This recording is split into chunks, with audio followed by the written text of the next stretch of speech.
Picture this. It's 1861, and 19-year-old Matilda Schurrer is dying. She's not dying from consumption or childbirth or any of the usual Victorian killers. She's dying because 2 years ago she got a job dusting artificial flowers with a brilliant green powder. That powder was arsenic. And by the time she realized what was happening, it was too late. Her fingernails had turned green. Her eyes had turned green. The whites of her eyes had turned green. She vomited green water.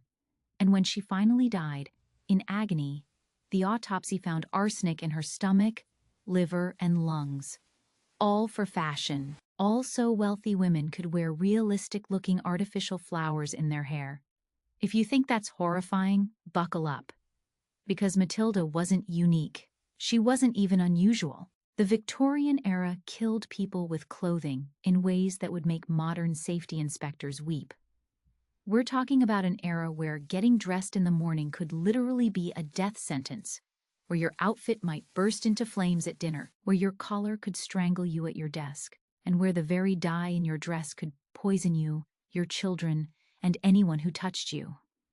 You think you understand Victorian fashion. You've seen the corsets, the crinolines, the top hats in period dramas. You don't know the half of it. You don't know about the women who burned alive when their skirts caught fire. You don't know about the babies who died because their nursery wallpaper was coated in arsenic. You don't know about the men whose celluloid collars literally exploded on hot days. If you're ready for a deep dive into one of history's most beautiful and brutal realities, hit that like button and subscribe. We're going on a journey that will make you grateful for every piece of safely tested clothing you own. Drop a comment with what you think was the worst part before we even start. Now settle in, because this is going to be a long, dark ride through history's most deadly fashion era. The Victorian era, stretching from 1837 to 1901, was a time of incredible innovation, industrial progress, and social change. It was also a time when appearance mattered more than almost anything else. Your clothes didn't just cover your body, they announced your social class, your morality, your taste, and your wealth. And in a world before safety regulations, before understanding of chemical toxicity, before basic workplace protections, that obsession with appearance came with a body count that would shock modern audiences. Let me paint you a picture of the world we're entering. This is an era where a respectable woman couldn't show her ankles, but would coat her face in lead to achieve the perfect pale complexion, where children worked 14-hour days in match factories, their jaws rotting away from phosphorus exposure, all to make the matches that lit the gas lamps that showed off those deadly fashions, where men would rather suffocate than loosen their collars in public. The Industrial Revolution had made fashion accessible to the middle classes for the first time. Mass production meant that a shop girl could save up for a dress that looked almost like what her employer's wife wore. Chemical innovations created colors more brilliant than anything nature could produce. New synthetic materials promised convenience and affordability. And almost all of it could kill you. We need to understand something crucial here. The Victorians weren't stupid. Many of them knew their clothes were dangerous. Newspapers ran regular stories about crinoline fire deaths. Doctors wrote articles about the dangers of tight lacing. Workers in the fashion industry dropped dead young enough that everyone could see the pattern. But the social pressure to be fashionable, to be respectable, to keep up appearances, that pressure was stronger than the survival instinct. So let's dive into this beautiful, terrible world. Let's explore how something as simple as getting dressed became a daily dance with death. Because once you understand how Victorian people died from their clothing, you'll never look at fashion history or modern fashion the same way again. But that's just the beginning. Let me tell you about the rainbow of death that colored Victorian fashion. Because when we talk about deadly Victorian clothing, we need to start with the chemistry set that people wore every day. Imagine walking into a Victorian ball. The gaslight flickers off silk gowns in every color imaginable. Emerald greens, royal purples, shocking yellows, pristine whites. Beautiful, right? Now imagine that same ballroom if you could see what was really there. That emerald green dress coated in arsenic. That purple shawl dyed with chemicals that cause liver failure. That pristine white makeup, pure lead. That gentleman's green waistcoat, more arsenic. Those yellow gloves, chrome yellow, containing lead chromate.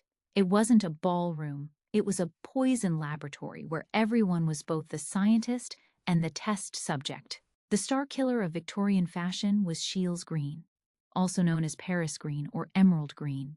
Discovered in 1775 by Carl Wilhelm Scheele, this copper arsenite compound created the most brilliant green anyone had ever seen.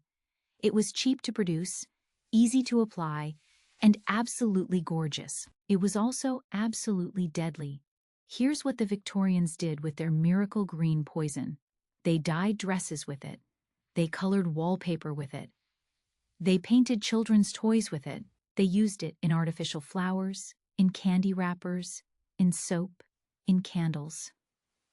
One historian estimated that a fashionable Victorian home could contain up to 100 pounds of arsenic just in the wallpaper and furnishings. A single ball gown could contain up to 900 grains of arsenic. To put that in perspective, 4 to 5 grains was considered a lethal dose. Women were literally wearing 180 times the lethal dose of arsenic, shedding poisonous dust with every movement. Dance partners would complain of headaches, nausea, and skin irritation after waltzing with ladies in green. The women themselves suffered from what they called green sickness, which we now know was chronic arsenic poisoning. But here's the truly horrifying part. Even when people started to suspect green dyes were dangerous, the fashion industry fought back. When a doctor named Thomas Orton published warnings about arsenic in dress fabrics in 1859, manufacturers insisted their dyes were perfectly safe. They claimed the arsenic was fixed in the fabric and couldn't possibly cause harm. Women's magazines published articles assuring readers that fears about green dresses were overblown. Meanwhile, the body count kept rising. In 1862, a London paper reported that a woman named Mrs. H had worn a green tartan dress to a family gathering. Within hours, she was violently ill. Her symptoms? Exactly what you'd expect from arsenic poisoning: burning throat, vomiting, severe headaches. The doctor who examined her dress found it was shedding arsenic powder with every movement. Children were especially vulnerable. Nurseries were often decorated with green wallpaper because the color was considered soothing. Babies would mouth toys painted with Paris green. In 1862, 3 children in the same London house died mysteriously. The cause? Their nursery was papered in green, and every breath they took was poisoning them. The workers who made these fashions suffered even more. Remember Matilda Schurer? She was just one of thousands. In artificial flower factories, young women would dust paper flowers with green powder to make them look more realistic. They worked in clouds of arsenic dust, licking their fingers to help the powder stick better. They called it the Green Death because workers' skin would turn green before they died. One factory inspector in 1862 described visiting a flower workshop. In a small room, not more than 9 feet square, I found 6 young women, all under 20 years of age, employed in dusting artificial leaves with powder. The atmosphere was thick with floating particles of what I discovered to be arsenite of copper. The girls' hands, faces, and hair were quite green. They complained of sore throats, headaches, and loss of appetite. But arsenic wasn't the only killer in the Victorian color palette. Let's talk about lead white, the foundation of Victorian beauty. Literally, face powder, marketed under romantic names like Bloom of Youth and Laird's Liquid Pearl, was pure white lead. Women would coat their faces, necks, arms, and décolletage with lead paste to achieve that coveted pale complexion. The effects were horrific. Lead poisoning causes muscle weakness, abdominal pain, memory loss, and eventually death. But before it killed you, it destroyed your appearance, causing the very problems women were trying to hide. Lead makeup caused skin to gray and wither. Women would use more lead to cover the damage, accelerating the poisoning. One society beauty, Maria, Countess of Coventry, became famous for her alabaster complexion in the 1750s. By age 27, she was dead from lead poisoning. her famous beauty destroyed by the very cosmetics that had enhanced it. The Victorians knew this story. They kept using lead anyway. Then there was vermilion, mercuric sulfide, used for rouge and lip color. Mercury poisoning causes tooth loss, gum disease, personality changes, and tremors. Women would literally paint mercury on their lips every morning. Combined with the lead on their faces, they were creating a toxic chemistry experiment on their own skin. But wait, there's more.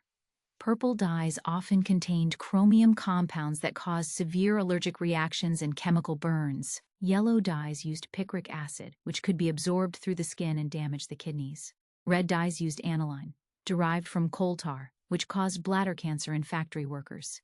Even seemingly innocent white wasn't safe. To achieve brilliant white fabrics, manufacturers used optical brighteners, often zinc oxide or barium sulfate. While less immediately toxic than arsenic or lead, these compounds caused their own problems, particularly for workers who inhaled the powder during manufacturing.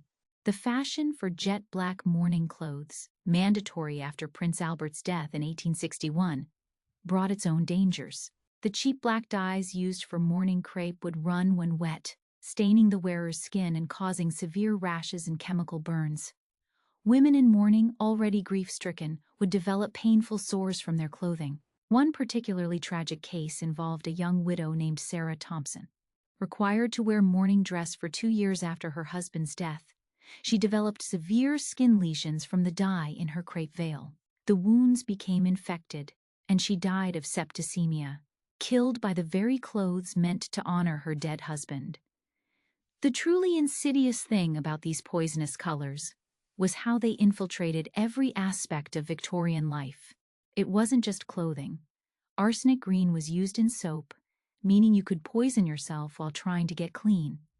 It was in candles, meaning you breathed it in during romantic dinners. It was in food coloring, yes. Victorian confectioners used arsenic to color cake decorations and candy. Children's toys were particularly dangerous.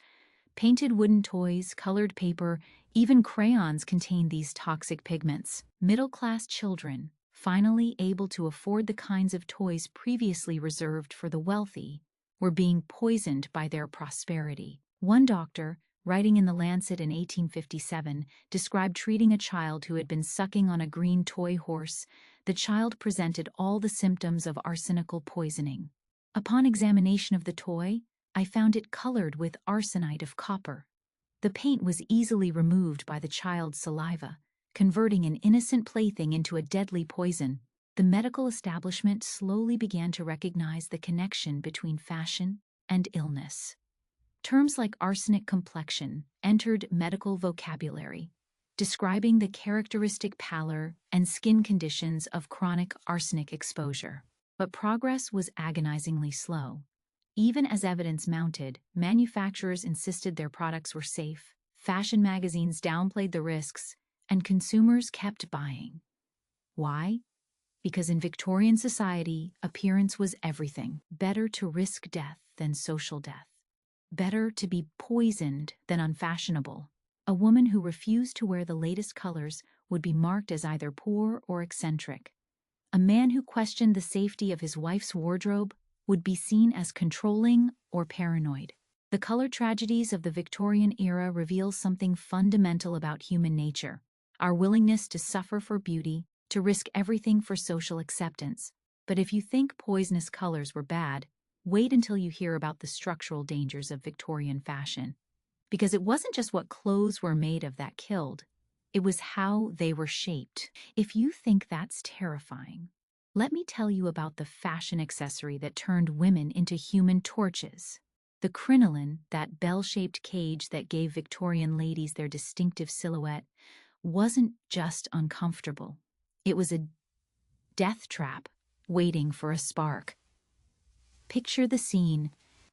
It's a winter evening in 1863. A young woman named Emma Musson is standing by the fireplace in her employer's home, warming herself after a cold day. She's wearing the height of fashion, a massive crinoline stretching 6 feet in diameter, covered by layers of muslin and silk. She turns to speak to someone, and the edge of her skirt swings into the fire. What happens next is physics and chemistry combining into horror. The crinoline acts like a chimney, creating an updraft that feeds oxygen to the flames. The muslin, often treated with starch to make it stiff, ignites like paper. Within seconds, Emma is engulfed in flames.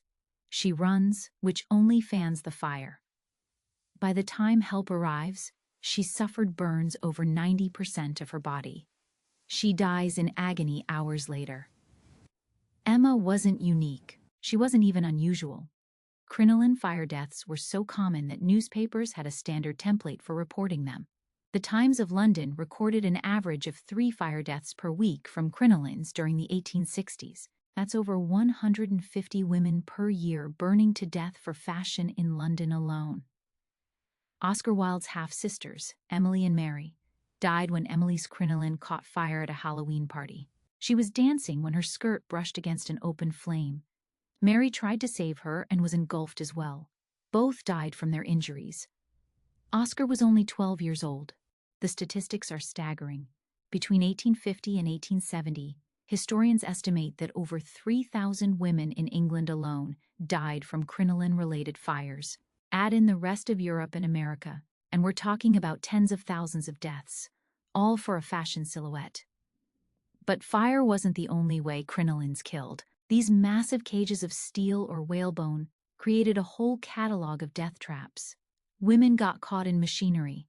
The Industrial Revolution meant more exposed gears and belts, and a crinoline could get tangled in an instant. One factory report from Manchester described a woman whose crinoline got caught in a spinning machine.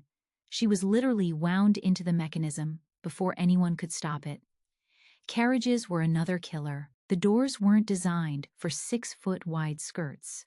Women would get their crinolines caught while boarding or exiting and be dragged along the street. In 1865, a woman named Margaret Davy was boarding an omnibus when her crinoline got trapped in the door. The driver, not realizing, started moving.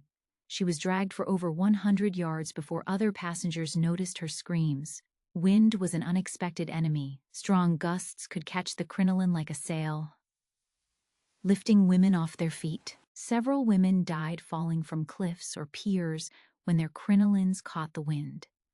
Others were blown into traffic or against buildings.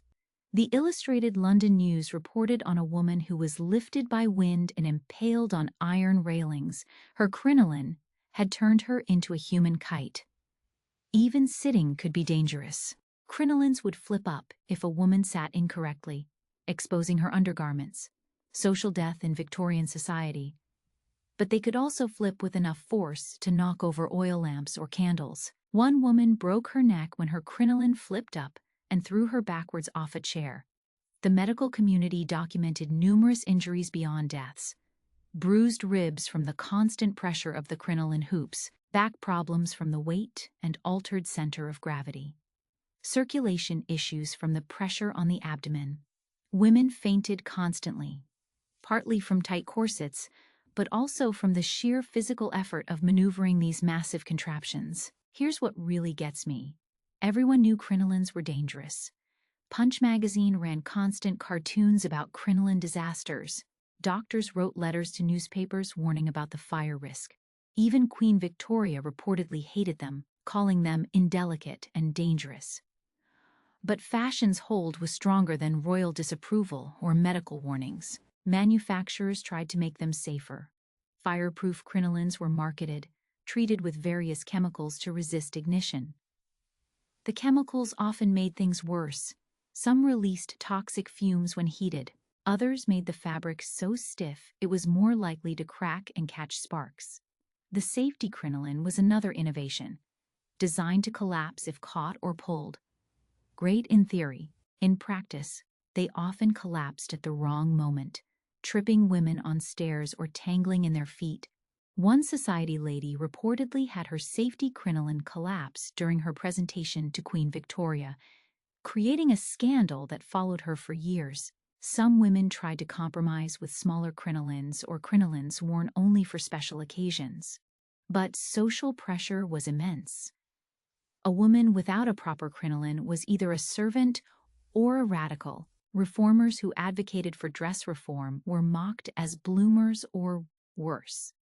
The stories get more horrific the deeper you dig. A report from a Paris hospital in 1863 describes treating 7 women in 1 week for crinoline fire injuries. The doctor noted that the burns were always worst around the metal hoops, which heated up and branded circular burns into the flesh. Children weren't exempt. Young girls wore smaller crinolines from age 10 or 11. Their deaths were particularly tragic, less able to manage the unwieldy garments, more likely to play near fires. One heartbreaking account describes 2 sisters, aged 12 and 14, who died when their crinolines tangled together as they tried to escape a nursery fire. Even the factories that made crinolines were death traps. Women working with the steel hoops suffered constant cuts and puncture wounds. The whalebone processing released toxic fumes. Thread factories where the covering fabric was made had their own hazards. Lint in the air causing respiratory disease, machinery that could catch loose clothing. The crinoline era finally began to decline in the 1870s, replaced by the bustle, which had its own problems but at least didn't turn women into walking fire hazards. But here's the kicker. When historians calculate the total death toll from crinolines, fires, accidents, injuries that led to infection, the numbers rival major disasters. More women may have died from crinolines than died on the Titanic. Let that sink in. But the crinoline was just the outer layer of danger. Underneath, women wore something even more insidious: the corset. And while crinolines killed quickly and dramatically, corsets killed slowly, reshaping bodies and destroying health over years and decades.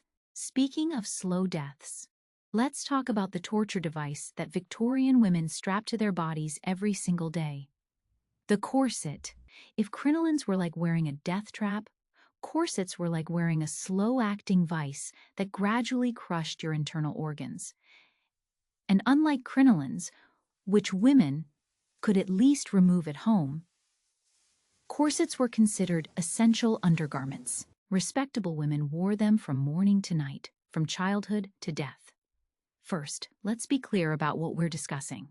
Victorian corsets weren't like modern waist trainers or fashion corsets. These were serious structural garments, often containing 60 or more pieces of whalebone, steel stays, and industrial-strength lacing. They were designed to create an hourglass figure by force, compressing the waist to as small as 16 inches in extreme cases. The medical effects were catastrophic. Let me walk you through what happened to a woman's body when she tight-laced. The ribs were compressed inward, restricting lung capacity by up to 30%. The liver was pushed downward, sometimes by as much as 3 inches. The stomach was squeezed into a space the size of a walnut. The intestines were forced down into the pelvis. The diaphragm couldn't descend properly, making normal breathing impossible. Dr. Robert Dickinson, writing in 1887, performed autopsies on women who had worn tight corsets. His descriptions are horrifying. The liver presents deep grooves where the ribs have pressed. The stomach is elongated and displaced. The intestines show evidence of chronic compression. In several cases, the floating ribs have been bent inward to such a degree that they press upon the spine. But wait, it gets worse. The pressure didn't just displace organs, it damaged them. Compressed stomachs led to chronic indigestion, acid reflux, and malnutrition because women couldn't eat properly. Displaced intestines caused severe constipation and bowel obstructions. Compressed lungs led to shallow breathing, making women susceptible to pneumonia and tuberculosis. The effect on the circulatory system was equally devastating. Tight lacing compressed major blood vessels, reducing blood flow to the lower body. This caused varicose veins, blood clots, and what Victorians called cold extremities. Essentially, mild gangrene in fingers and toes from lack of circulation. Then there was the muscle atrophy. When external structure replaces internal support, muscles waste away. Women who wore corsets from childhood never developed proper core strength. Remove the corset, and they literally couldn't hold themselves upright. This created a vicious cycle. The weaker the muscles became, the more women depended on corsets for support. The reproductive system suffered terribly. Compressed pelvises led to prolapsed uteruses, miscarriages, and agonizing childbirth. Doctors noted that corseted women had longer, more dangerous labors. The infant mortality rate was higher among tight lacers, yet women were expected to return to corseting immediately after giving birth, preventing proper healing.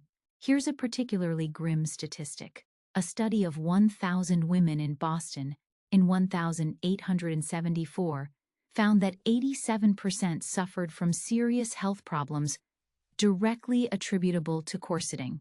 The list included displaced organs, spinal deformities, muscle atrophy, chronic pain, digestive disorders, and reproductive issues. Nearly 90% of women were being actively harmed by their underwear. The psychological effects were just as serious. Chronic oxygen deprivation from compressed lungs led to what Victorians called nervous exhaustion. We'd recognize the symptoms today as anxiety and depression caused by hypoxia. The constant pain from compressed organs created irritability and mood swings. The inability to eat properly led to malnutrition-related mental health issues. The fainting culture of the Victorian era directly related to corsets. Women couldn't breathe properly, especially when exerting themselves. Add in the overheated rooms, heavy clothing, and social pressure not to show discomfort, and fainting was inevitable. Special fainting rooms were built into public buildings. Smelling salts were carried like we carry phones today. But here's what really infuriates historians. Everyone knew corsets were harmful. Medical journals published study after study. Doctors pleaded with women to loosen their stays. Dress reformers held public lectures showing the damage to internal organs. They used wax models, drawings, even preserved specimens to demonstrate the harm. The fashion industry fought back viciously. Corset manufacturers funded their own studies claiming health benefits. They marketed health corsets that were just as damaging but used medical-sounding names. Fashion magazines published articles claiming that uncorseted women were immoral, that corsets promoted good posture and digestion, that only hysterical women complained about discomfort. The social pressure was overwhelming. A woman without a corset was considered loose, morally and physically. Employers could fire women for not wearing corsets. Schools required them for girls as young as 7. Even pregnant women wore special maternity corsets that claimed to support the baby but actually increased miscarriage risk. The stories of individual suffering are heartbreaking. Mary Halliday, a 23-year-old shop girl, collapsed at work in 1888. The doctor found her liver had been pushed so far out of position that it was pressing against her heart. She'd been lacing to 18 inches to keep her job at a fashionable department store. Sarah Ann Henley jumped off the Clifton Suspension Bridge in 1885 after a lover's quarrel. She survived because her crinoline acted as a parachute, but doctors treating her discovered 3 broken ribs, not from the fall, but from years of tight lacing. The corset had slowly fractured her bones. Children suffered perhaps most of all. Girls as young as 3 were put into training stays to prepare them for adult corsets. By adolescence, their rib cages were permanently deformed. Autopsies on young women who died from other causes showed spinal curvatures, compressed organs, and underdeveloped lungs, all from corseting during crucial growth years. The worst part? Women often competed to see who could achieve the smallest waist. Waist competitions were held where women would publicly measure their corseted waists. The winner might achieve 16 or even 15 inches at the cost of permanent organ damage. Fashion magazines published correspondence from women boasting about their tiny waists, encouraging others to lace tighter. Some women became addicted to the compression. They reported feeling naked or unsupported without corsets. This wasn't psychological. Their muscles had atrophied so severely that they genuinely couldn't function without external support. Doctors reported treating women who wore corsets to bed, unable to sleep without the familiar pressure. The corset industry was enormous, worth millions in today's money. Entire towns depended on corset factories. When dress reformers suggested abandoning corsets, they were attacking not just fashion, but an entire economic system. Factory owners had powerful lobbies, influential friends, and deep pockets for advertising. Even death didn't end the corset's grip. Women were buried in their best corsets, ensuring they'd meet their maker with the proper silhouette. Archaeologists excavating Victorian cemeteries find skeletal remains still showing the distinctive deformation of a lifetime of corseting. Compressed ribs, curved spines, narrowed pelvises. The truly tragic thing? Many women knew they were hurting themselves but felt they had no choice. Letters and diaries from the era reveal women discussing their pain, their health problems, their fears, but also their resignation. Social death seemed worse than physical death. Being unmarriageable, unemployable, or socially ostracized was a fate worse than organ damage. By the time the corset finally began to fall from fashion in the 1910s and 1920s, it had damaged the health of millions of women across multiple generations. The last generation of Victorian women carried the scars, literal and figurative, of corseting for the rest of their lives. Chronic pain, digestive issues, breathing problems, reproductive damage, all for an fashionable silhouette. But if you think the clothes themselves were deadly, wait until you hear about the people who made them. Because for every woman who died wearing Victorian fashion, dozens died making it. The fashion industry of the Victorian era was built on a foundation of poisoned workers, and their stories are even more horrifying than what we've covered so far. Now let's talk about the forgotten victims of Victorian fashion, the workers who made these deadly clothes. If wearing Victorian fashion could kill you, making it was practically a death sentence. These weren't accidental poisonings or unfortunate side effects. This was systematic, knowing exploitation of workers who had no other choice but to slowly die for other people's vanity. Let's start with the Mad Hatters. Yes, that's where the phrase comes from. Hat making in the Victorian era involved a process called carroting, treating fur pelts with mercury nitrate to make them mat together better. Workers spent 10 to 14 hours a day inhaling mercury vapors in poorly ventilated workshops. Mercury poisoning doesn't kill you quickly. First comes the trembling, starting in the hands, spreading through the whole body. Workers called it Hatter's shakes. Then come the personality changes, mood swings, paranoia, hallucinations.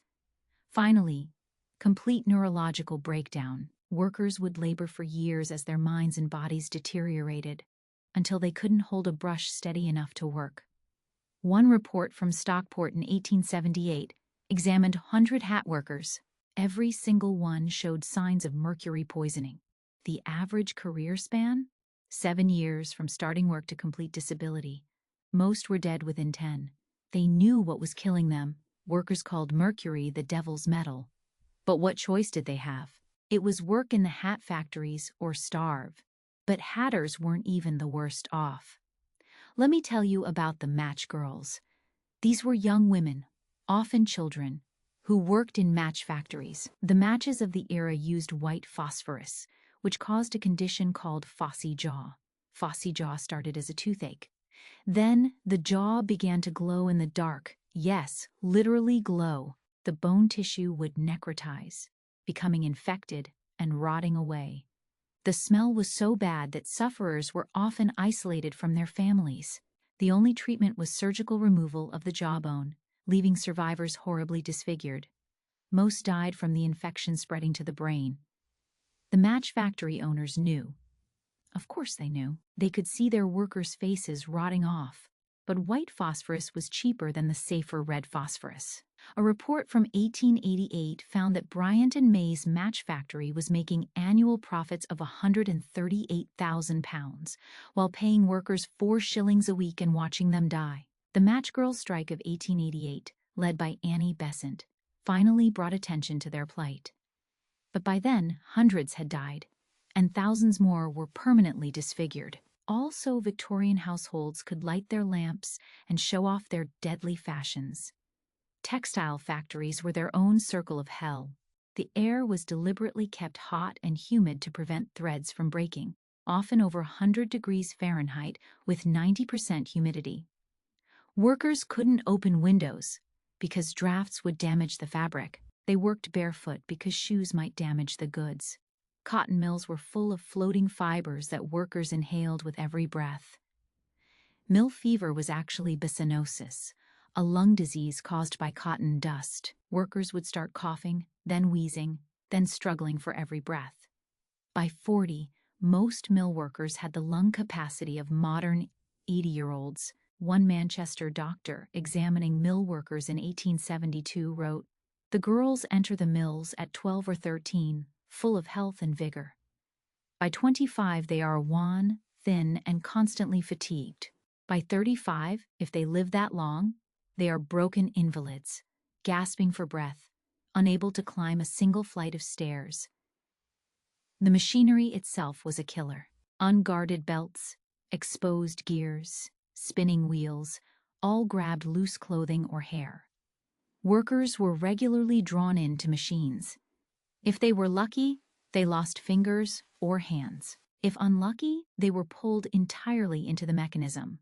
Factory reports detail workers found wrapped around drive shafts, crushed between rollers, or ground up in carding machines. Children were especially vulnerable. Scavengers, children as young as 6, crawled under moving machinery to collect cotton fibers. They had to judge the rhythm of the machines and dart in and out. Mistakes were fatal. One report from 1,843 documents 106 children killed in textile machinery accidents in Manchester alone in a single year. Then there were the dye workers. Remember those beautiful, deadly colors? Someone had to mix them, apply them, breathe them every working day. Aniline dyes, derived from coal tar, caused bladder cancer. Workers called it dye maker's cancer and considered it an occupational hazard like miners' expected black lung. A study of dye workers in Basel found cancer rates 33 times higher than the general population. Workers would develop tumors, suffer agonizing deaths, and be replaced by new workers who'd meet the same fate. The factory owners knew. They kept statistics. They just considered it the cost of doing business. Artificial flower makers, like poor Matilda Schurer, who we met at the beginning, worked with arsenic all day. But they also used lead-based paints, mercury compounds for certain effects, and various other toxins. A workshop of a dozen women might see half dead within 5 years. The truly horrifying part? These were considered good jobs for women. The alternative was prostitution or starvation. Parents would celebrate when their daughters got factory positions, not knowing they were sending them to slow death. Laundresses had their own occupational hazards. The chemicals used for cleaning and bleaching, lye, ammonia, early detergents, destroyed their hands and lungs. Washerwoman's rot described the condition where constant exposure to hot water and chemicals caused skin to literally peel off in sheets. But the most dangerous laundry job was handling clothes contaminated with arsenic dyes. Green dresses would shed arsenic into wash water. Laundresses would develop all the symptoms of chronic arsenic poisoning just from washing rich women's clothes. Several died from acute poisoning after washing particularly heavily dyed items. Seamstresses and tailors faced different but equally deadly challenges. Working by candlelight or gas lamp in cramped quarters, bent over fine work for 16-hour days, destroyed their eyesight and spines. Taylor's disease was actually tuberculosis, spread rapidly in overcrowded workshops where workers shared air, tools, and occasionally coughed blood onto the very garments they were making. The sweatshop system was particularly brutal. Contractors would take orders from fashionable shops, then subcontract to home workers desperate for any income. These women would work in their own bedrooms, often with their children helping, racing to meet impossible deadlines. One social reformer visiting a tenement in 1889 found a woman and her 3 daughters, aged 8, 10, and 12, finishing ball gowns. They'd been working for 18 hours straight, were being paid 2 pence per dress, and needed to complete 20 dresses by morning. The 8-year-old was coughing blood, tuberculosis from the lint-filled air and exhaustion. Even the retail side was dangerous. Shopgirls in fashionable department stores were required to stand for 12 to 14-hour shifts. Many developed varicose veins so severe they required amputation. They weren't allowed to sit even when the shop was empty. It wasn't proper. They also had to maintain fashionable appearance, meaning they wore corsets and often couldn't afford proper food after buying required clothing. The fur trade had its own horrors. Beyond the mercury used in processing, fur workers dealt with anthrax from infected pelts, rabies from wild animals, and various parasites. Furrier's lung was caused by inhaling tiny fur particles. Workers would cough up hairballs like cats, their lungs clogged with the very luxury they were creating. Glove makers worked with lead-based treatments to make leather soft and white. The lead was absorbed through their skin as they stretched and shaped the gloves. Symptoms included paralysis, blindness, and insanity from lead encephalopathy. The softer and whiter the gloves, the more lead they contained, and the sicker the workers became. Button makers might seem like they had safer jobs, but pearl button factories used acid to dissolve shells, creating toxic fumes. Workers developed button makers' rot. Their teeth would fall out from acid exposure. Metal button makers dealt with lead and mercury in gilt buttons. Even bone button makers faced anthrax from infected animal bones. The jewelry trade supporting Victorian fashion was equally deadly. Gold and silver plating used cyanide. Gem cutting created silica dust that caused silicosis. Paste jewelry used lead glass. Watch dial painters used radium for glow-in-the-dark faces, licking their brushes to create fine points, and ingesting radioactive material. What makes all this even more horrifying is that factory owners and the government knew exactly what was happening. Parliamentary commissions documented the deaths. Medical journals published studies. Factory inspectors wrote detailed reports, but reform was slow because it would cost money and reduce profits. When laws were finally passed, like limiting working hours for children or requiring safety guards on machinery, factory owners found ways around them. They'd hide children when inspectors came. They'd remove safety guards because they slowed production. They'd threaten workers who complained with immediate dismissal. The fashion magazines that promoted these deadly styles never mentioned the human cost.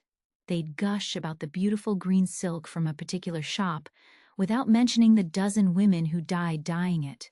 They'd recommend the softest kid gloves without noting the lead-poisoned workers who made them. Even consumers who knew often didn't care. There was a brief fashion for arsenic-free goods in the 1870s, but it faded when people realized they were more expensive. The demand for cheap, beautiful fashion always won over concern for worker safety. By the end of the Victorian era, historians estimate that hundreds of thousands of workers had died or been permanently disabled making fashion. Entire families were destroyed.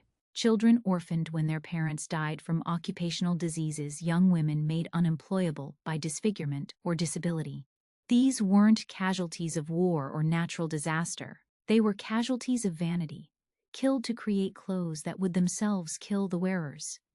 It was a perfect circle of death, all in the service of fashion. But if you think adult fashion was deadly, wait until you hear what Victorian children were wearing.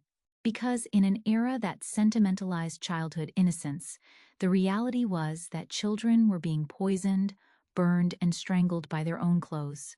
You'd think Victorian parents who famously doted on their children and created our modern concept of protected childhood would keep their little ones safe from fashion's dangers.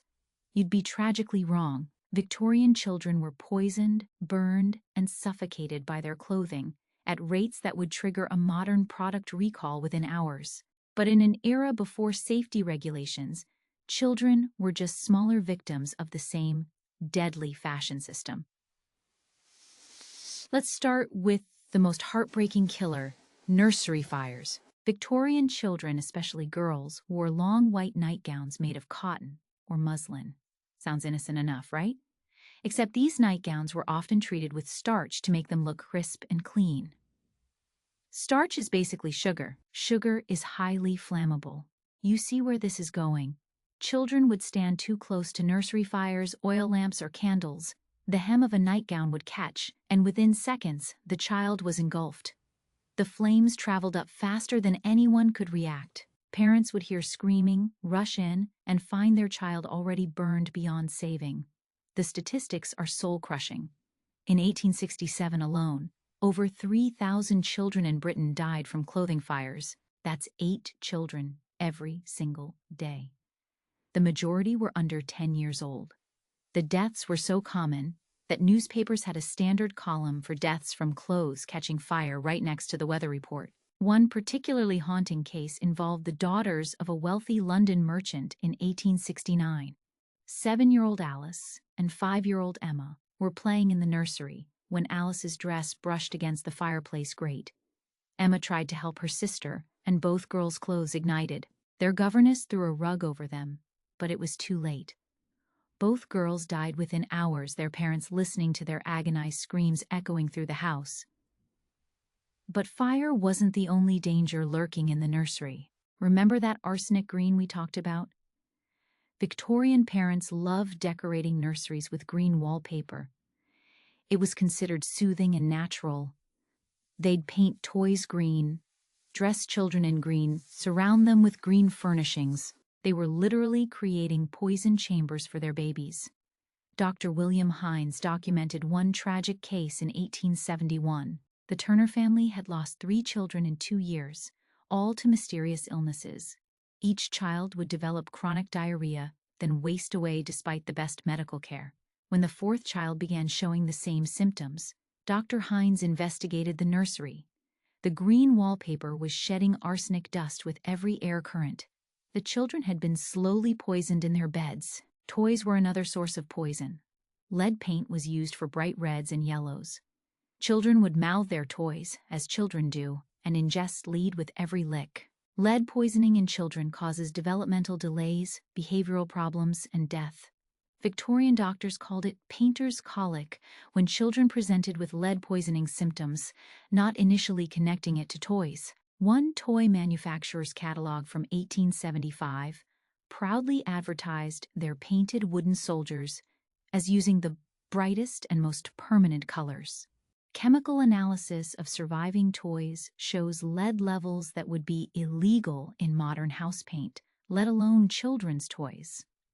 Those bright red uniforms on toy soldiers, pure lead chromate, even dolls could kill. Wax dolls' faces were often painted with lead white to achieve that perfect pale complexion. The hair on expensive dolls might be treated with mercury compounds to prevent moth damage. Glass eyes contained lead. Children who slept with their beloved dolls were cuddling poison. But let's talk about what Victorian children wore every day. Upper and middle-class children were dressed as miniature adults, complete with all the dangers. Little girls wore crinolines from age 10 or younger. These weren't just scaled-down versions, they were proportionally just as wide, making active children into walking fire hazards. The accounts of children's crinoline deaths are especially tragic because children play near fires, run around carelessly, and can't manage complicated clothing in emergencies. 8-year-old Mary Stevens died in 1863 when her crinoline caught fire while she was playing with her brothers near the kitchen stove. She ran in panic, fanning the flames while her brothers watched helplessly.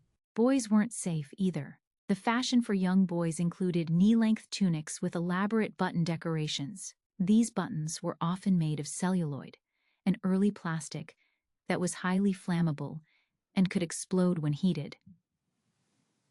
Several cases were documented of boys' clothing literally exploding when they stood too close to fires. School uniforms presented their own dangers. Stiff collars for boys could restrict breathing and blood flow. Several boys died from what was called collar apoplexy, essentially being strangled by their own clothing. The wide sleeves fashionable for girls would catch in doors, carriage wheels, and machinery. But perhaps the most insidious danger was the practice of putting young girls in corsets. Training stays were marketed for girls as young as 3. These weren't as extreme as adult corsets, but they still restricted breathing and movement during crucial developmental years. Girls who wore stays from early childhood never developed proper lung capacity or core strength. Dr. Mary Walker, one of the few female physicians of the era, examined dozens of young girls suffering from chlorosis, a form of anemia. She found that everyone wore tight stays that restricted circulation and breathing. Their bodies couldn't get enough oxygen to produce healthy blood cells.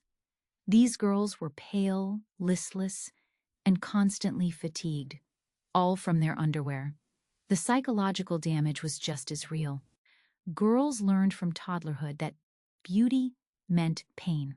They internalized the message that their natural bodies were unacceptable and needed to be molded by force. Boys learned that appearing proper was more important than being able to breathe. These lessons shaped entire generations. Working-class children faced different but equally deadly clothing dangers. They often wore hand-me-downs or cheaply made clothes with loose buttons, trailing hems, and poorly attached trim, all strangulation hazards. Their clothes were rarely washed, harboring disease. In winter, they might wear the same damp clothes for weeks, leading to pneumonia and tuberculosis. Child workers faced all the adult occupational hazards at even higher rates. Their smaller fingers made them valuable for delicate work, but also more vulnerable to machinery. Their developing bodies were more susceptible to chemical poisoning. A 12-year-old working in a match factory would develop phossy jaw faster than an adult. One particularly horrifying aspect was infant clothing. Victorian babies were swaddled in multiple layers, often including flannel soaked in various protective substances. These might include mercury compounds to prevent rash, lead-based powders to keep fabric white, or arsenic solutions believed to prevent infection. Babies would develop mysterious illnesses that were actually heavy metal poisoning from their own clothes. The famous Victorian christening gowns, passed down through generations, were often made of fabric treated with arsenic to achieve pure white. Babies would mouth the fabric during long ceremonies, ingesting poison during what should have been a celebration of life. Several infants died from acute arsenic poisoning during their own baptisms. Even something as simple as children's socks could be deadly. Black socks were dyed with aniline dyes that caused severe allergic reactions and chemical burns. Red socks used mercury-based dyes. White socks were bleached with chemicals that irritated delicate skin. Children would develop weeping sores on their feet that parents couldn't explain. The class divide in children's clothing deaths is particularly striking. Wealthy children died from expensive hazards, arsenic dyes, lead toys, elaborate crinolines. Poor children died from cheap hazards, infected hand-me-downs, industrial accidents, malnutrition, from spending food money on required clothing for work. What makes this especially tragic is that children had no choice. Adults might choose fashion over safety, but children were dressed by parents who genuinely believed they were doing their best. These parents mourned their children deeply, never knowing that the beautiful green nursery or the pristine white christening gown had been the instrument of death. The reform movement for children's clothing started earlier than for adults, driven by grieving parents and progressive doctors. The National Dress Society, founded in 1881, specifically campaigned against children's corsets and crinolines. But change was slow. Fashion magazines insisted that properly dressed children wore stays. Manufacturers claimed their products were safe when modified for children. It wasn't until the Edwardian era that children's clothing began to become genuinely safer. The combination of better understanding of chemistry, growing awareness of child development, and changing social attitudes finally began to protect children from their clothes. But for the Victorian era, childhood was not the safe, protected space we imagine. It was a minefield where getting dressed each morning could be the beginning of a death sentence. By 1900, when doctors began systematically studying childhood mortality, they found that clothing-related deaths were a significant category. Burns, poisonings, strangulation, and clothing-related disease made up nearly 20% of non-epidemic childhood deaths. 1 in 5 children who died outside of major disease outbreaks was killed, directly or indirectly, by what they wore. These weren't necessary deaths. They weren't unavoidable tragedies. They were the direct result of prioritizing appearance over safety, fashion over life. Every child who burned in a crinoline, who was poisoned by arsenic pajamas, who was strangled by collar buttons, they died for adult vanity. And that might be the most damning indictment of Victorian fashion of all. But wait, you thought this was mostly about women and children? Think again. Victorian men had their own lethal fashion trends, and in some ways, they were even more stubborn about abandoning them. You might think Victorian men, with their supposedly practical attire, escaped fashion's death trap. After all, they weren't wearing crinolines or tight-lacing corsets. But masculine fashion had its own catalog of killers, and Victorian men were just as willing to die for appearances as their wives and daughters. Let's start with the most explosively literal fashion danger: celluloid collars. In the 1870s, celluloid was marketed as a miracle material. It looked like starched linen but was waterproof and didn't need laundering. For men who needed to look respectable but couldn't afford constant laundry, celluloid collars seemed like salvation. Here's the problem. Celluloid is essentially the same material as film stock.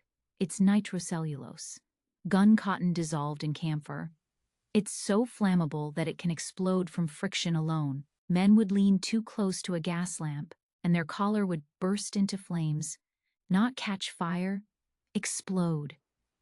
The newspapers called them inflammable collars and documented case after case. In 1881, a London clerk named Thomas Richardson was smoking his pipe when ash fell on his collar. Witnesses said his head was suddenly wreathed in flames. He survived, but with severe burns to his neck and face. He was lucky. Others weren't. Even when they didn't explode, celluloid collars could kill. They were rigid and didn't breathe. In hot weather, the camphor would vaporize, creating toxic fumes that men breathed all day. Workers reported headaches, dizziness, and respiratory problems. Some developed chronic poisoning from years of wearing celluloid against their skin. But the regular stiff collar was almost as dangerous. Victorian men's collars were starched to board-like rigidity and worn high and tight. They called particularly high ones father killers, and for good reason. These collars could cut off circulation to the brain, causing men to faint or have strokes. The medical journals of the era are full of cases of apoplexy brought on by tight collar. Men would collapse at their desks, in churches, on the street. If the collar wasn't loosened immediately, they could die from lack of blood flow to the brain. Some men wore collars so tight they left permanent scars on their necks. Dr. Heinrich Stern documented what he called collar disease in 1888. He examined 100 male office workers and found that 82 showed signs of circulatory problems caused by their collars. Symptoms included chronic headaches, vision problems, and what we'd now recognize as mini-strokes. But loosening your collar was seen as slovenly, unprofessional, lower class. Then there were the top hats.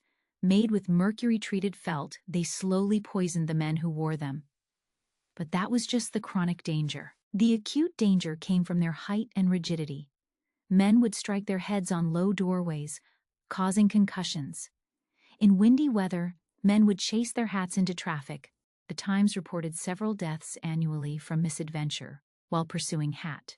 The hat pins used to secure hats in wind were weapons in themselves. These could be 8 to 10 inches long, with sharp points. Men would lean over and impale themselves or others. One case from 1895 describes a man who fell forward onto his desk and drove his hat pin through his eye into his brain. Canes and walking sticks, essential fashion accessories for gentlemen, had their own death toll. Sword canes were popular but illegal, leading men to carry them anyway and accidentally stab themselves or others. Regular canes would get caught in carriage wheels or train doors, pulling men to their deaths. The fashion for weighted heads on canes meant they became skull-crushing weapons in falls. Men's gloves were just as poisonous as women's. White kid gloves for evening wear were treated with lead to achieve the proper color. Yellow gloves used chromium.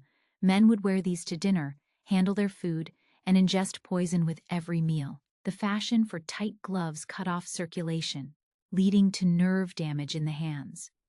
Victorian men's underwear had its own hazards. Flannel underwear was treated with chemicals to prevent shrinking. These chemicals caused severe skin reactions, rashes, burns, and allergic responses. Men would suffer in silence because discussing underwear was unthinkable. Some developed serious infections from untreated chemical burns in intimate areas. Sock suspenders, yes, that was a thing, could cut off circulation to the lower legs. Men would develop blood clots that could travel to the lungs or brain. Several deaths were attributed to embolism caused by tight hosiery supporters. But bare ankles were scandalous, so men kept wearing them. The workplace uniform requirements added extra dangers. Bank clerks, shop assistants, and office workers were required to maintain perfect appearance regardless of conditions. In summer heat, they still wore full wool suits, high collars, and hats. Heat stroke was common. In winter, they couldn't add extra layers if it spoiled their silhouette, leading to pneumonia. One particularly tragic category was railway workers. They were required to wear uniforms with multiple buttons, loose cuffs, and long coats, all perfect for catching in machinery. The accident reports from railway companies list dozens of men pulled into engines by their clothing. But the uniforms were about presenting the right image for the company, not protecting workers. Even recreational fashion could kill. The Norfolk jacket, popular for hunting and outdoor activities, had a belt that would catch on branches or fences. Men would be dragged by horses or strangled by their own clothing. Riding boots were made with such stiff leather that men couldn't bend their ankles properly, leading to fatal falls. The most insidious danger was in men's professional wear dyes. The formal black required for business wear was achieved with logwood and iron sulfate, which released toxic fumes when heated by body warmth. Men in offices would slowly poison themselves and each other just by existing in close quarters. The Victorian office smell wasn't just sweat and tobacco. It was chemical off-gassing from clothing. Waistcoats hid their own dangers. The fashion for extremely tight waistcoats compressed men's organs almost as badly as women's corsets. Men would develop digestive problems, hernias, and circulation issues, but a loosely fitted waistcoat marked you as lower class or slovenly. So men suffered in silence, developing chronic health problems for the sake of a smooth silhouette. The watch chains that draped across those waistcoats weren't innocent either. Made of various metals, they could cause allergic reactions or heavy metal poisoning through skin contact. The fashion for multiple chains and fobs meant men were wearing pounds of metal against their bodies daily. Some developed chronic pain from the weight alone. Shoe polish deserves its own mention. Victorian men were obsessed with shiny shoes, and the polishes used contained benzene, turpentine, and various toxic dyes. Men would polish their shoes daily in closed rooms, breathing the fumes. Shoe shine boys, exposed all day, developed what they called black lung from inhaling Polish particles. But perhaps the most telling aspect of men's deadly fashion was their refusal to admit danger. While women's fashion hazards were widely discussed and debated, men maintained that their clothing was practical and safe. Suggesting that a man's collar was too tight or his waistcoat too binding was an attack on his masculinity. This masculine pride had a body count. Dr. George Buckley examined sudden deaths in London men aged 30 to 50 in 1889. He found that nearly 15% showed evidence of clothing-related contributory factors: restricted circulation from collars, chronic poisoning from dyes, injuries from fashion accessories. These men literally died rather than appear less than perfectly turned out. The irony is thick. Victorian men prided themselves on rationality and practicality, looking down on women's frivolous fashion. Yet they were dying from exploding collars and poisonous hat treatments. They suffocated themselves with tight collars while mocking women for fainting from corsets. They poisoned themselves with lead gloves while condemning women's face powder. Even more tragically, men had more power to change fashion, but chose not to.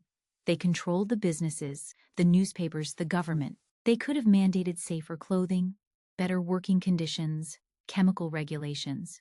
Instead, they maintained the system that killed them along with their families by the end of the Victorian era.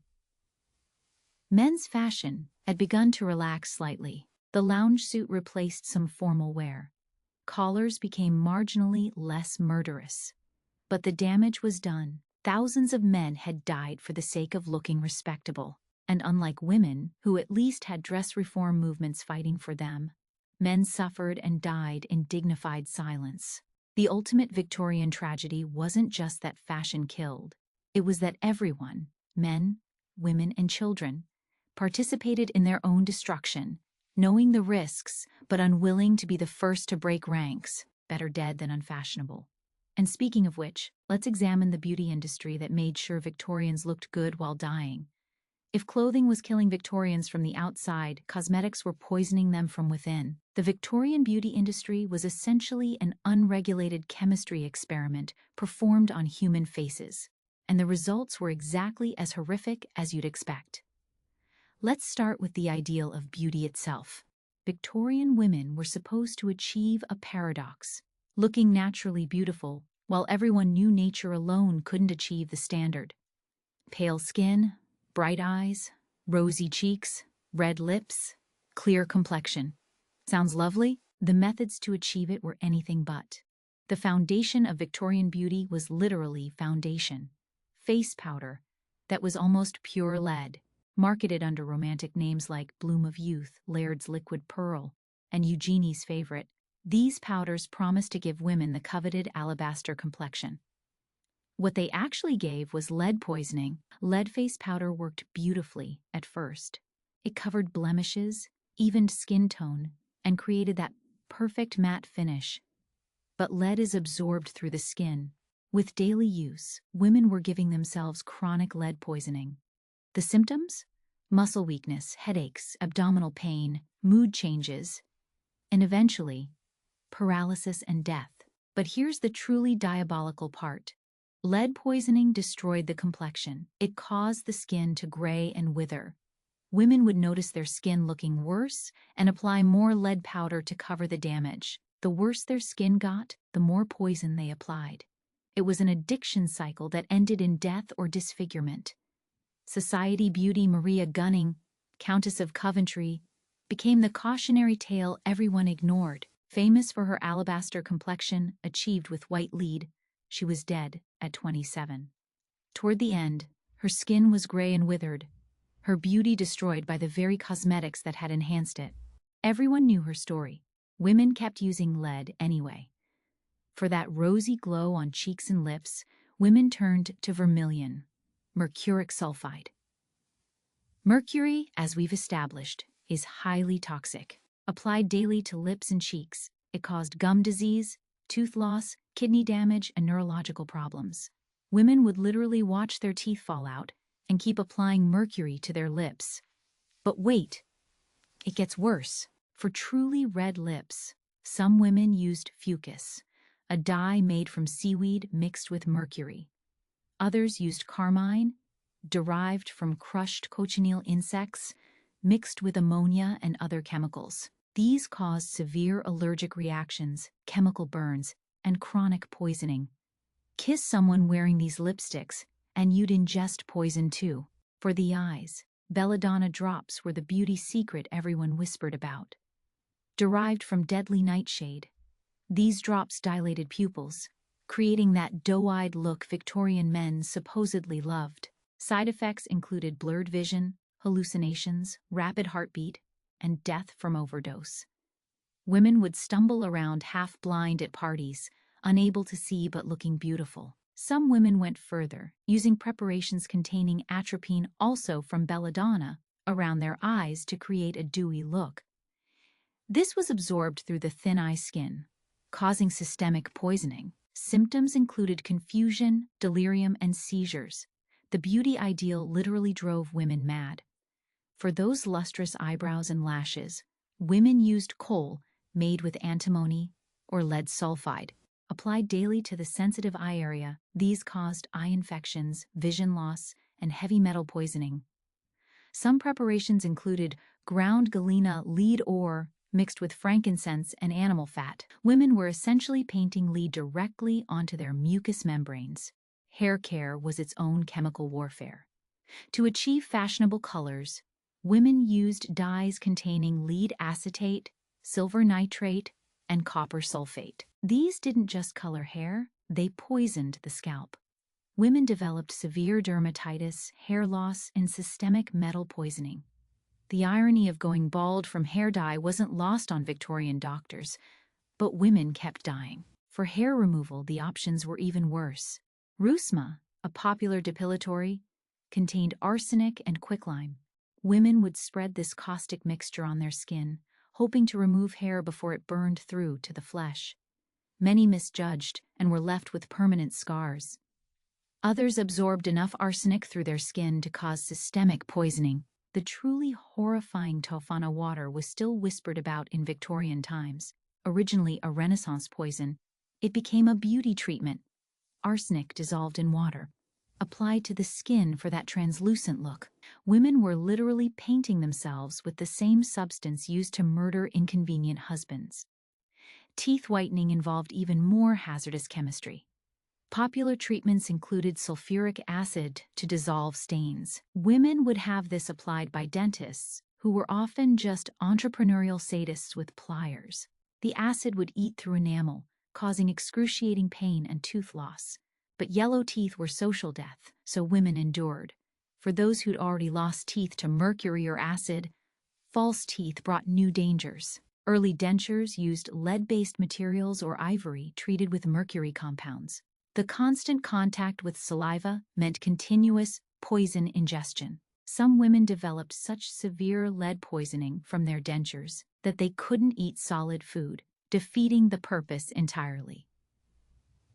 Skin lightening went beyond lead powder. Women used arsenical soaps, mercury-based creams, and preparations containing carbolic acid.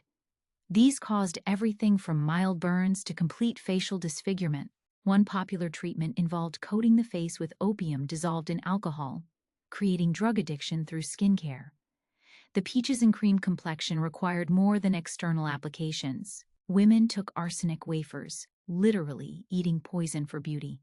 Marketed as Dr. Campbell's safe arsenic complexion wafers, these promised to create beauty from within. They created organ failure from within. Women would take increasing doses as they built tolerance, until they reached lethal levels.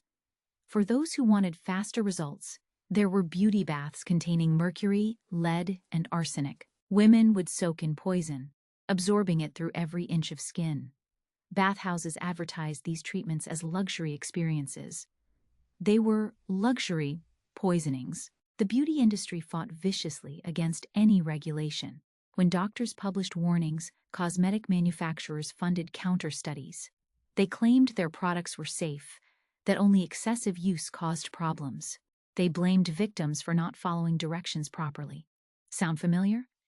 They also marketed directly to insecurities.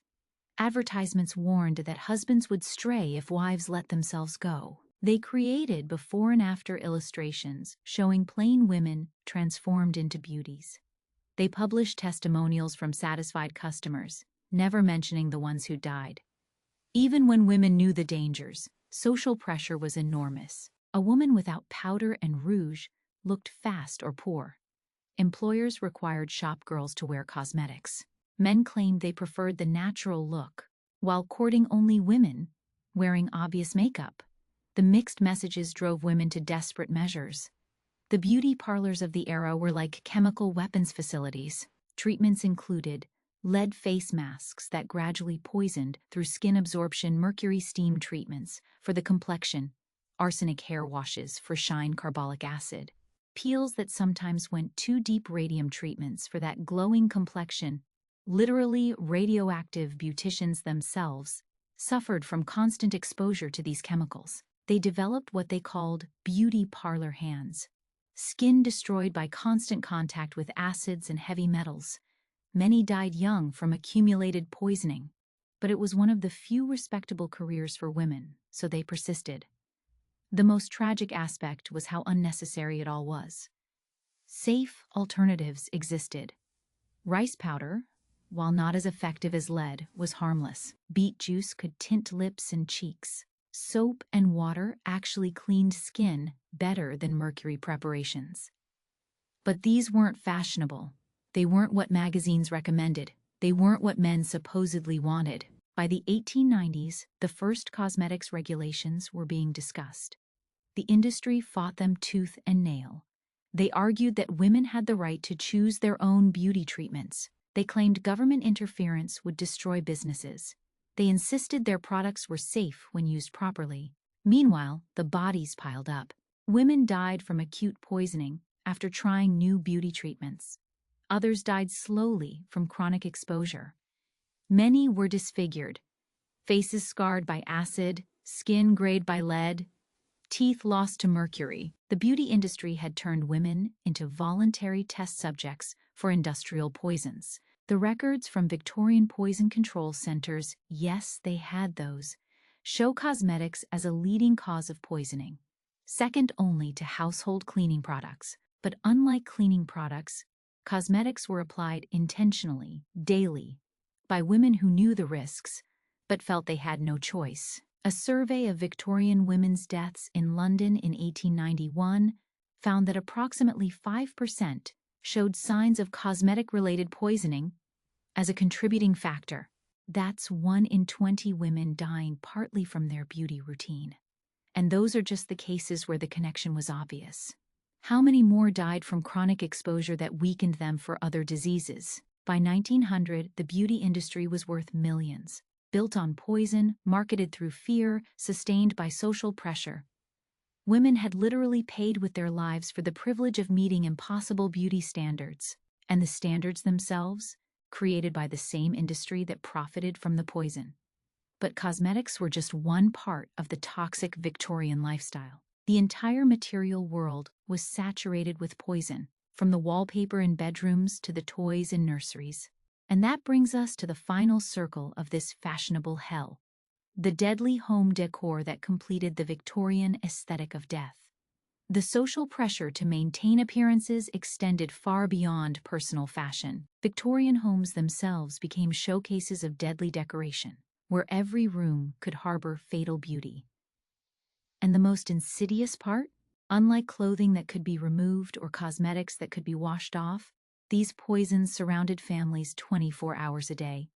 We've touched on arsenic wallpaper, but the full scope of this domestic disaster deserves exploration. By 1870, British wallpaper manufacturers were using over 700 tons of arsenic annually. A single room could contain up to 100 pounds of arsenic in its decorative papers. These weren't hidden away. They were in parlors where families gathered, bedrooms where people slept 8 hours nightly, nurseries where babies played.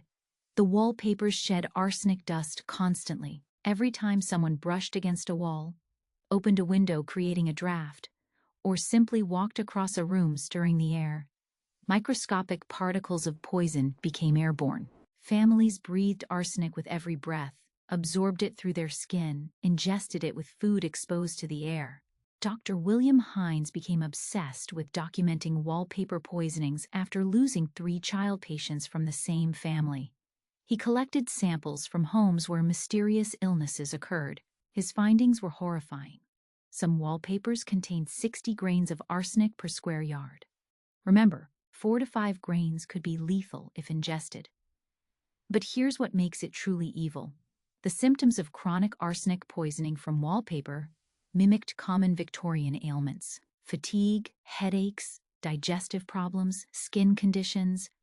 Doctors often diagnosed nervous exhaustion or dyspepsia when they were actually seeing slow poisoning.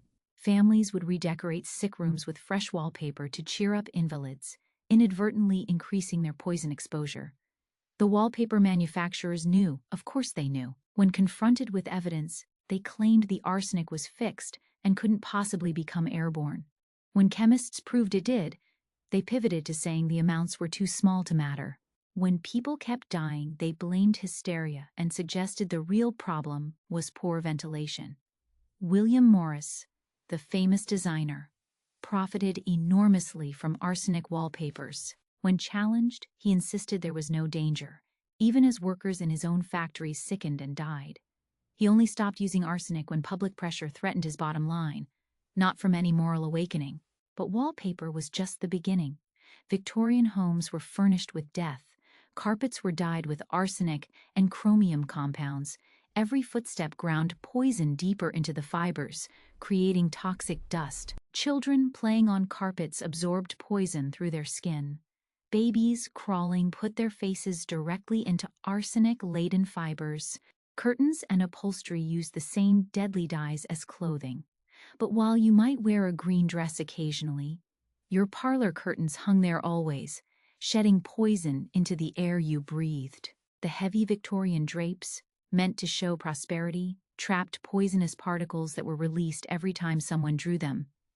Furniture itself could kill. The new aniline dyes used for wood stains contained benzene and other carcinogens. The varnishes used to achieve that glossy finish released toxic fumes for months. Horsehair stuffing in chairs and sofas was often treated with arsenic to prevent moths. Families would gather on literally poisonous furniture to enjoy their poisonous wallpaper in rooms with poisonous curtains. Gaslighting, the height of modern convenience, brought its own dangers. Gas leaks were common, causing explosions and carbon monoxide poisoning. But even functioning properly, gas lights consumed oxygen and released combustion products. In sealed Victorian rooms, families slowly suffocated. The fashion for heavy curtains and draft excluders made homes into gas chambers. The gasoliers and chandeliers themselves were made of brass containing lead and treated with mercury for shine. The heat from gas flames would vaporize these metals, creating toxic fumes. Dining rooms where families gathered under elaborate gasoliers had the highest concentrations of metal vapors, poisoning every meal. Artificial flowers, those symbols of Victorian domesticity, were especially deadly. Made with arsenic-dyed fabric and leaves dusted with poisonous green powder, they shed toxins constantly. Women would arrange and rearrange them, getting poison on their hands. Children would play with them. They sat on dining tables next to food, on bedside tables where people slept, in parlors where families gathered.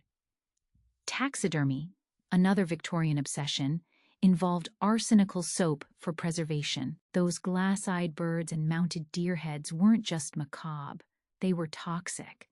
The arsenic would crystallize on the surface, creating a poisonous dust. Children were especially vulnerable, touching the pretty animals and then putting fingers in mouths. Books, yes, books, could kill. Publishers used arsenic-based pigments for those beautiful green bindings. Emerald green covers, gilt edges treated with mercury, pages sized with lead compounds. Avid readers would handle these books daily, absorbing poison through their fingertips. Libraries became repositories of toxic literature. Children's items were particularly horrifying. Rocking horses were painted with lead paint. Dolls' houses were perfect miniatures of poisonous homes. Tiny arsenic wallpapers, minute lead-painted furniture. Building blocks used bright lead pigments. Board games had playing pieces colored with mercury and arsenic. The nursery, supposedly a haven, was a poisoner's paradise. Even food storage and serving brought danger. Ceramic glazes contained lead that leached into acidic foods. The beautiful green glass popular for dessert services, colored with uranium. Yes, uranium. Victorian families served trifle in radioactive dishes. Pewter vessels contained lead. Copper pots, if not properly tinned, caused copper poisoning. The fashion for houseplants seemed healthy, until you realize many Victorian favorites were deadly. Oleander, foxglove, lily of the valley, all highly toxic if children or pets nibbled them. But Victorians loved the dramatic foliage, placing poison plants throughout their homes. Some even used toxic plants in flower arrangements, handling deadly stems with bare hands. Home remedies and household products added to the toxic load. Flypapers were soaked in arsenic. Children would play with the sticky strips and poison themselves. Rat poison was basically pure arsenic left in dishes around the house. Cleaning products contained carbolic acid, ammonia, and lye. The Victorian home required constant chemical warfare against dirt and pests. Photography, that new Victorian hobby, brought more poisons home. Developing solutions contained mercury, cyanide, and silver compounds. Amateur photographers would set up darkrooms in spare bedrooms, filling homes with chemical fumes. Children were fascinated by the magic process and would sneak in to watch, breathing toxic vapors. The medicine cabinet was a poisoner's toolkit: laudanum, opium, cocaine tooth drops, mercury pills, arsenic complexion wafers, all freely available. Children could access these medicines easily. Many overdoses were blamed on children thinking medicine was candy, but the line between medicine and poison was thin anyway. Temperature control brought its own hazards. Those ornate Victorian stoves leaked carbon monoxide. The oil lamps that supplemented gas lighting could explode or release toxic fumes from poor quality oil. Fireplaces in every room meant constant risk of clothing fires, plus the arsenic released from wallpaper heated by nearby flames. Personal items scattered throughout homes added to the toxic burden. Hairbrushes with lead-weighted handles, mirrors backed with mercury amalgam that off-gassed in warm rooms, jewelry boxes lined with arsenic-treated fabric, perfume bottles with lead crystal stoppers. Every elegant accessory potentially deadly. The Victorian Home Office was equally dangerous. Ink contained aniline dyes and heavy metals. Sealing wax released lead fumes when melted. Letter paper was often tinted with toxic dyes. Even pencils contained lead, actual lead, not graphite. Writing a letter involved multiple poison exposures. What makes this domestic poisoning especially tragic is how it affected the most vulnerable. Invalids confined to bed breathed poisoned air instantly. Elderly people with lifetime accumulation of toxins. Servants who cleaned these toxic spaces daily, stirring up poisonous dust. And always,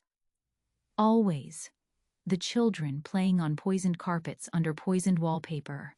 Dr. Alfred Swain Taylor, the leading toxicologist of the era, estimated that 50% of Victorian homes contained dangerous levels of arsenic from decor alone. Add in the other poisons and virtually every middle-class home was a slow-acting death trap. The working classes, ironically, were sometimes safer. They couldn't afford the fancy wallpapers and furnishings that killed. The psychological effect of discovering your home was poisoning you was devastating. Women who prided themselves on creating beautiful, healthful homes for their families learned they'd been slowly killing their children. Men who worked hard to provide fine furnishings discovered they'd purchased poison. The cognitive dissonance was extreme. Some families, learning the danger, faced impossible choices. Removing all the arsenic wallpaper and replacing furnishings would bankrupt them. Living with known poisons seemed unthinkable. Many compromised by removing wallpaper from bedrooms only or replacing nursery furniture. Partial measures that acknowledged the danger while trying to maintain appearances. The home decoration industry, like fashion and beauty, fought regulation viciously. They funded studies claiming arsenic was beneficial in small doses. They suggested that illness in wallpapered rooms was from bad air, not their products. They pivoted to marketing arsenic-free products at premium prices, profiting from the problem they'd created. By the 1890s, public pressure finally forced change. Arsenic wallpapers were gradually withdrawn. Safer dyes were developed. Gas lighting gave way to electricity. But for the high Victorian era, roughly 1850 to 1890, millions of people lived in beautifully decorated poison chambers, slowly dying for domestic aesthetics. The final irony, many of these poisonous items are now valuable antiques. Victorian wallpaper samples sell for high prices.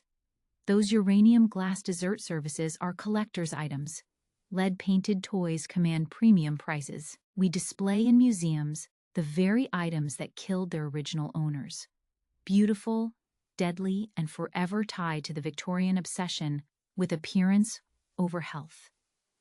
This brings us to our final question. Why? Why did an entire society participate in such elaborate self-destruction? The answer reveals something fundamental about human nature and social pressure. Why did they do it?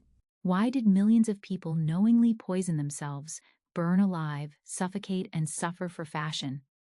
The answer reveals the terrifying power of social pressure and the human capacity for collective delusion. First, we need to understand that Victorian society was built on appearances. Your clothes, your home, your complexion. These weren't just personal choices. They were moral statements. A woman without the proper crinoline wasn't just unfashionable, she was suspected of loose morals. A man with a loosened collar wasn't just casual. He was unprofessional, untrustworthy, possibly drunk. The class system made fashion literally life or death in another way. For the emerging middle class, appearance was everything. One wrong fashion choice could mean social exile. A shop girl who couldn't afford the right clothes couldn't keep her job. A clerk who didn't look respectable couldn't advance. When fashion determined your ability to earn a living, risking death seemed reasonable compared to certain poverty. The Victorian media machine enforced these standards relentlessly. Fashion magazines, etiquette guides, and newspapers created an echo chamber of deadly advice. They published elaborate rules about proper dress for every occasion, proper decoration for every room, proper beauty routines for every woman. Deviation meant social death. But here's the insidious part. They also controlled the narrative about danger. When women burned to death in crinolines, fashion magazines blamed the victims for carelessness. When workers died from arsenic exposure, manufacturers suggested they were weaklings who couldn't handle honest work. When children died from poisoned wallpaper, parents were blamed for poor ventilation. The medical establishment, which should have been a voice of reason, was compromised. Many doctors owned shares in manufacturing companies. Others depended on wealthy patients who didn't want to hear that their fashions were killing them. Some genuinely didn't understand the connections between chronic exposure and illness. Those who did speak out were often dismissed as alarmists or radicals. Class warfare played out through fashion danger. The wealthy could afford higher quality items that were marginally safer. Better-made crinolines less likely to catch fire. Purer cosmetics with fewer adulterants. The poor bought cheap versions that were even deadlier. But everyone participated in the system, united in valuing appearance over safety. Gender roles intensified the pressure.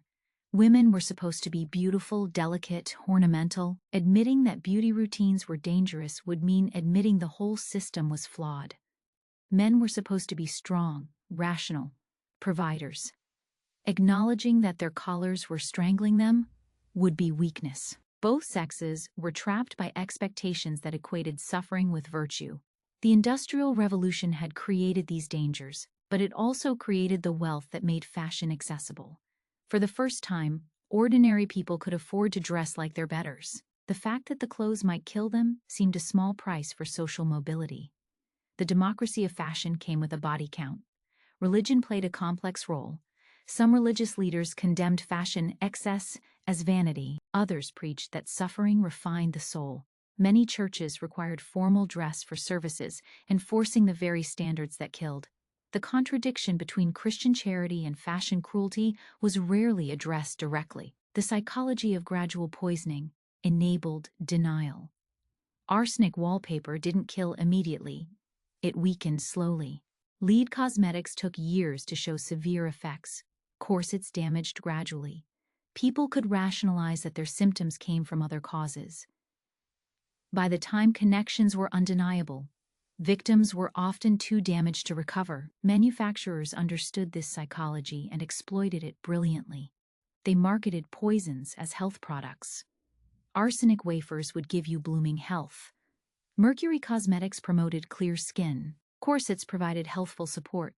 The language of wellness masked the reality of poisoning.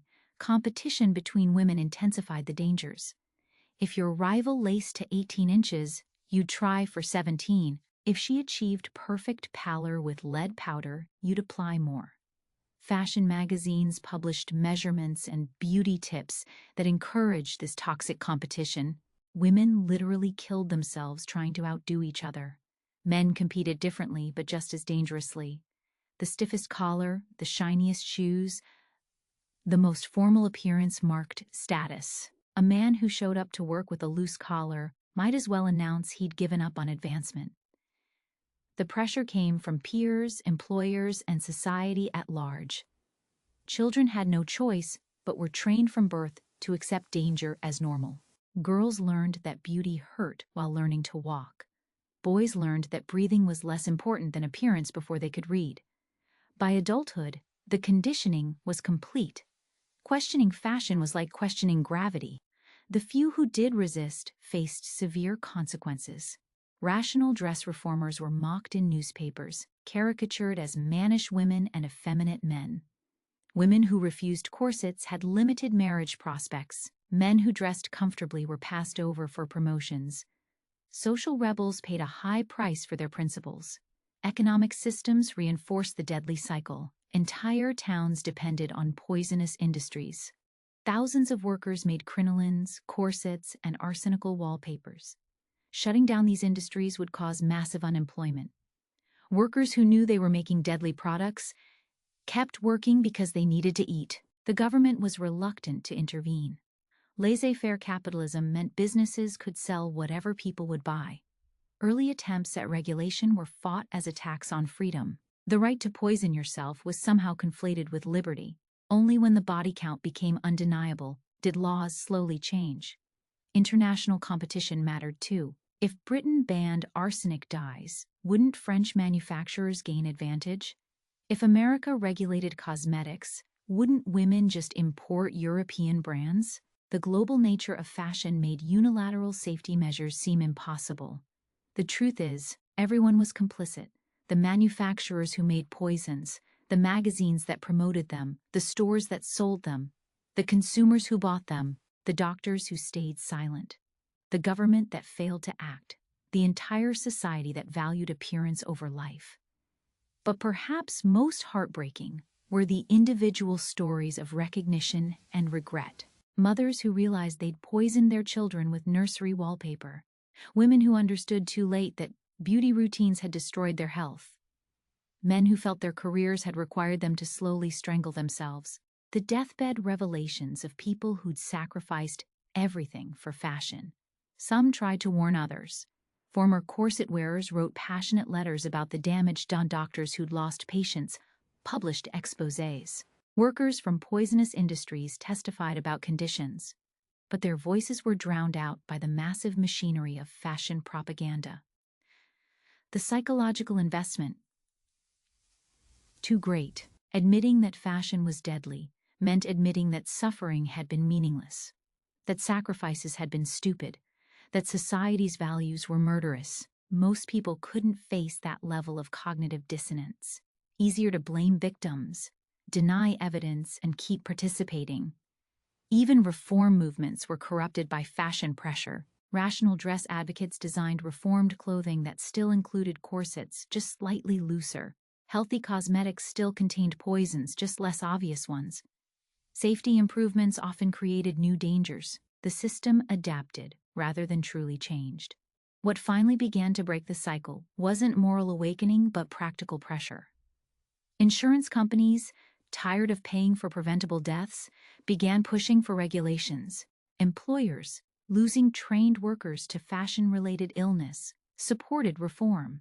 Military recruiters, finding young men too damaged by tight collars and poor health to serve, demanded change. The real shift came with the new century. World War I required women to work in factories, impossible in crinolines and tight corsets. The 1918 flu pandemic killed corseted women at higher rates because they couldn't breathe properly. Practical necessity succeeded where moral arguments had failed, but the damage was done. Millions had died or been permanently injured. Entire generations bore the scars, literal and figurative, of fashion's demands. The Victorian era's aesthetic beauty had been built on a foundation of suffering and death. The most disturbing realization? We haven't learned. We still buy clothes made in dangerous conditions. We still use cosmetics with questionable ingredients. We still prioritize appearance over health. The specific dangers have changed, but the human willingness to suffer for fashion remains. Fast fashion kills workers and factory collapses. Cosmetics still contain endocrine disruptors and carcinogens.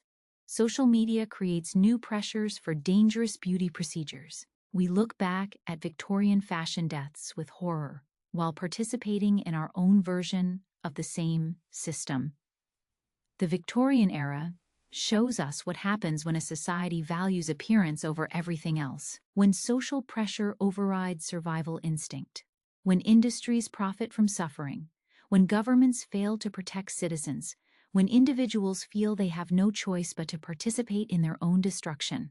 Every Victorian who died from fashion was someone's child, parent, sibling, friend. They had dreams, hopes, fears, and they died for a silhouette, a complexion, a color. They died because their society told them that being unfashionable was worse than being dead. And most tragically, they believed it. As we judge them from our modern perspective, perhaps we should ask, what are we dying for? What poisons do we accept as normal? What will future generations say about our willingness to suffer for appearance? The corsets are gone, but the pressure remains. The arsenic is banned, but new toxins take its place. The Victorian era's fashion deaths weren't an historical anomaly. They were human nature meeting industrial capability without regulation or conscience. They were what happens when we value how we look over who we are. They were a warning, written in suffering and death. A warning we still haven't fully heeded. But there's one more chapter to this story, because out of all this death and suffering came some of the first successful consumer protection movements. The tragedy of Victorian fashion deaths ultimately led to changes that save lives today. Let's end with how the deadly became the regulated, and what lessons we can draw for our own era. Out of the ashes, sometimes literally, of Victorian fashion disasters came the modern concept of consumer protection. It's hard to imagine now, but before the fashion death toll mounted, the idea that governments should regulate what businesses sold was considered radical, even communist. The path from poisonous free-for-all to basic safety standards was paved with bodies. The first successful reforms came from the most sympathetic victims, children. The image of innocent babies poisoned by nursery wallpaper finally moved public opinion. In 1883, Michigan became the first state to restrict arsenic in wallpaper. It wasn't a ban. Manufacturers just had to label products containing poison. Even this mild measure was fought viciously by the wallpaper lobby. But parents had been awakened. Groups of mothers organized, sharing information about which products had killed children. They created informal networks, warning each other about dangerous toys, deadly wallpapers, poisonous clothes. These Victorian mommy blogs were handwritten letters, but they spread information that saved lives. The Match Girl strike of 1888 became a turning point. When 14-year-old girls with rotting jaws marched through London, even hardened industrialists felt shame. Sarah Chapman, Annie Besant, and the other organizers didn't just demand better wages, they demanded an end to white phosphorus. Public pressure forced Bryant and May to switch to safer red phosphorus. Journalists became unlikely heroes. W.T. Stead's investigations into industrial poisoning named names and showed faces. He published photographs of workers with phossy jaw, women scarred by acid cosmetics, children burned by flammable clothes. The visual evidence was harder to dismiss than statistics. Women's organizations, previously focused on charity work, turned activist. The Women's Liberal Federation campaigned against poisonous cosmetics. The National Union of Women Workers exposed conditions in fashion factories. These weren't radicals, they were middle-class women who'd realized their beauty routines were funding torture. Some manufacturers, seeing the writing on the wall, reformed voluntarily. William Morris finally stopped using arsenic in 1875, not from conscience, but because arsenic-free had become a selling point. Corset makers developed health corsets that were marginally less deadly. Progress was slow, but it was progress. The medical profession slowly found its voice. The British Medical Association formed committees on industrial diseases. Young doctors, less tied to the establishment, published research connecting fashion to death. Medical journals began refusing cosmetic advertisements, cutting off a revenue stream to maintain integrity. Insurance companies became unexpected allies. Tired of paying death benefits for preventable fashion deaths, they lobbied for regulations. They funded studies proving the connections between clothing and mortality. When money talked, legislators finally listened. The international nature of fashion required international cooperation. The Berne Convention of 1906 banned white phosphorus in matches across Europe. Countries realized that unilateral action wasn't enough. Poisons would just be imported.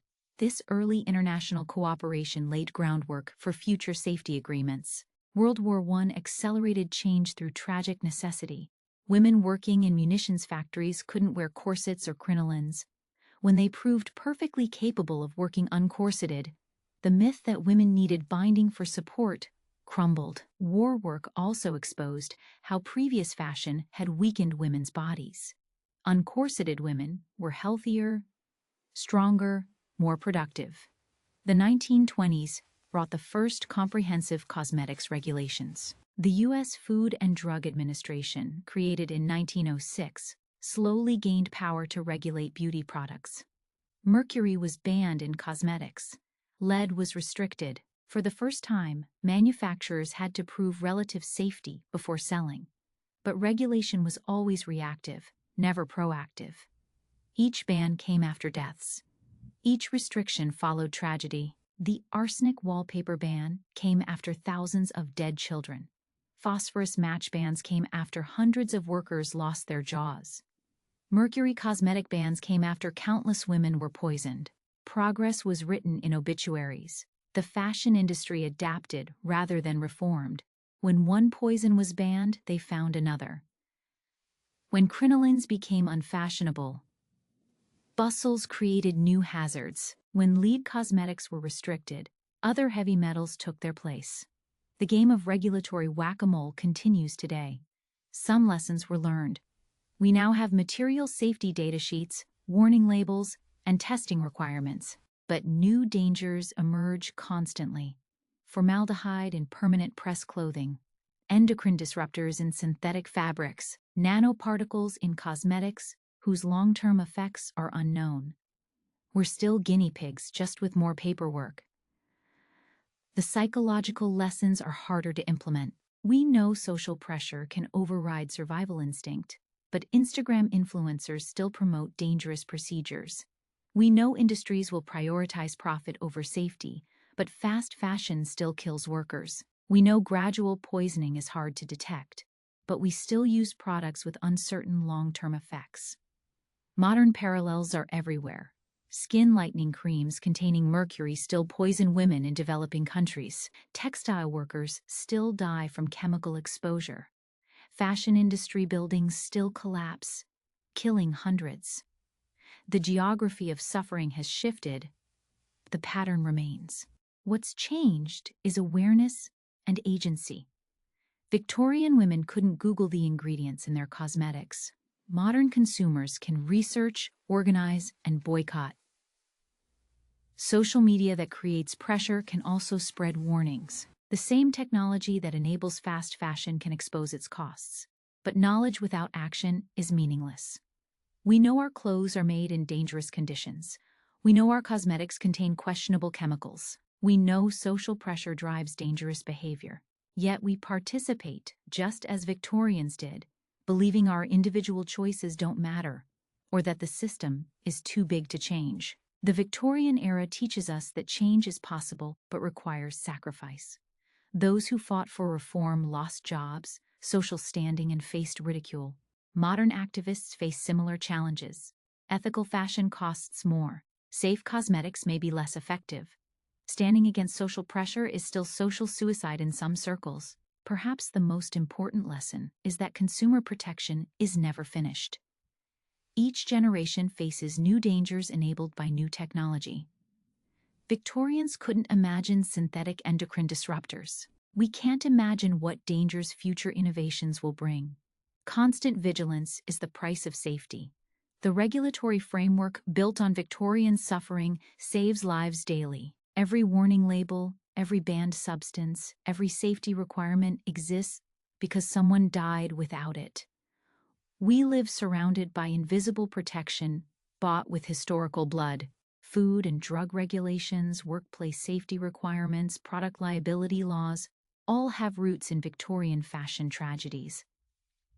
But we've also learned that regulation alone isn't enough. It must be combined with education, social change, and individual responsibility. Laws can ban the most egregious poisons, but they can't eliminate the human desire to suffer for beauty. They can require warning labels, but they can't make people read them.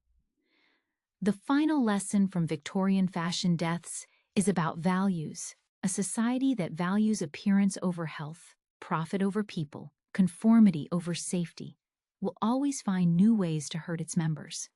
Until we address the underlying values that made Victorian fashion deadly, we're just treating symptoms. Every time we buy clothes made in dangerous conditions because they're cheap and trendy, we're Victorian consumers enabling death for fashion. Every time we use cosmetics with unknown long-term effects because they promise beauty, we're Victorian women painting ourselves with poison.